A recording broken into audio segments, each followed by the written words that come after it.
Bring in Paul Ryden right now. Paul Ryden is no stranger to this area of the country, and he's got one guy who knows as much about the tradition of the Green Bay Packers in this field as anyone. Paul? Hey, what's a good rivalry without someone to record it for posterity? That's where Vernon Biever comes in. The Bears, that's who's playing. The Bears and the Packers have been playing for 70 years. Vernon's been taking pictures of them for 50 years, and he's still got most of them. His basement in Port Washington, Wisconsin, about an hour and a half south of Lambeau Field, is stacked to the ceiling with thousands of pictures and negatives chronicling the Packers since 1941. And it all started as a hobby. His everyday job is still as the co-owner of a travel agency. His hobby led to a position as the Packers' official photographer and has earned him a place among a very select group of people. He is one of only 20 members of the media to have worked at every Super Bowl. And now he does it with his two sons, also photographers.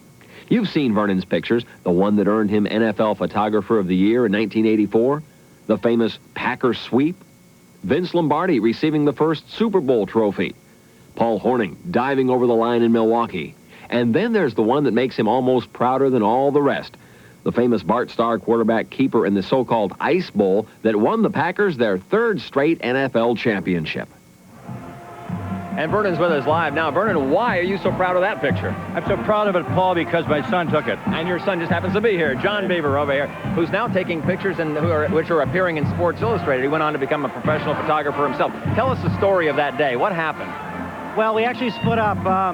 We knew there'd be 2 points of interest, one at the goal line, one on the bench. And my dad decided to go cover Lombardi on the bench, and I stayed back to shoot the action of the actual play.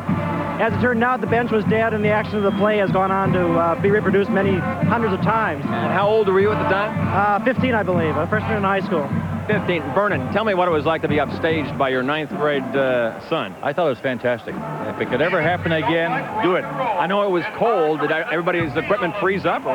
Yeah, I think the amateur equipment that I was carrying helped because everybody's motor-driven cameras were freezing up. So I think in that case, having the amateur camera came in handy. Well, you went on to bigger and better things, and congratulations. And, of course, you've got another son shooting, Jim, working as official photographer with the Packers with yourself. Now, you've seen every Packer coach from Curly Lambeau to Lindy Infante.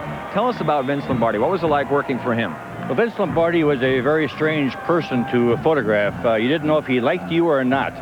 You tried to sneak pictures. If he saw that you were taking a picture, he would either back away or you just had everyone was a sneak picture. Yeah. But he was quite a coach, you know. He ever get mad at you? Yes, where I backed away. Yeah. What was the signal? One stare.